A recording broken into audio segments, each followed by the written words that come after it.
Now, I think most people agree that the subprime mortgage crisis caused this economic condition. I got to tell you, I love the book. I couldn't put it down.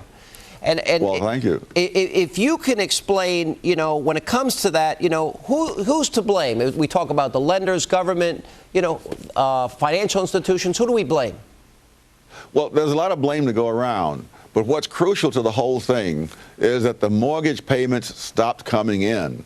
And so whoever created a situation where people were given mortgages that they weren't able to pay, that's who I would blame, and that would be the regulators. We keep hearing that all of this came about because there wasn't enough regulation.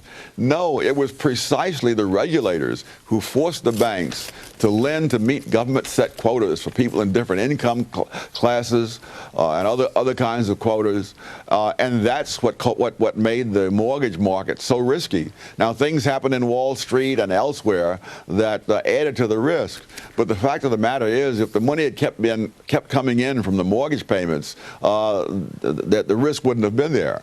I tell you, it's music to my ears, because I've been saying the exact same thing, and you're the only economist singing that tune. But in other words, government regulation wasn't the problem, or the lack thereof. It was government regulation that caused it. You have a quote in the book. You talk about Janet Reno threatened legal action against lenders whose racial statistics raised her suspicions. So explain how they lowered the standards. You go into great specificity. Well, among other things, they simply gave a quota to Fannie Mae and Freddie Mac as to how many loans of a certain kind they had to make. And that in turn meant that the original lenders, the banks, the mortgage companies, could lend to anybody. No matter how risky it was, sell the mortgages to Fannie Mae and Freddie Mac, and the banks get their money up front, and the problem becomes Fannie Mae and Freddie Mac's problem, which in turn means it becomes the taxpayer's problem. Are we moving away from free market capitalism to European socialism? Oh, absolutely. Even the last figures I saw, the Federal Housing Administration is still making mortgages with less than 4% down.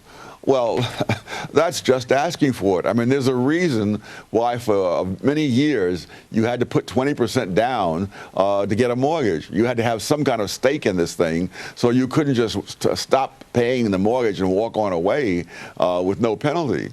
Now we have people who have 4% penalty fine. I don't think that's going to do much to make the mortgages secure. I want to go back into this final question that I have for you, because you go into great specificity about what caused the problem, but yet it seems like we're quadrupling down on the very things that you outline in this book in terms of how we got here. And that's my great concern, because we're going to add national health care to this, Dr. Sowell. We're going to continue this practice of subsidizing mortgages and putting pressures on these lending institutions. So why would we expect any other result than the one that got us into this mess? There's no reason to. Worse than that, this is not a new thing. This is a bigger mortgage crisis than we've ever faced before. It is not the first. Republicans pushed the same idea in the 20s. Democrats in the 30s. Both of them in the 40s and 50s. Every time it led to large foreclosures.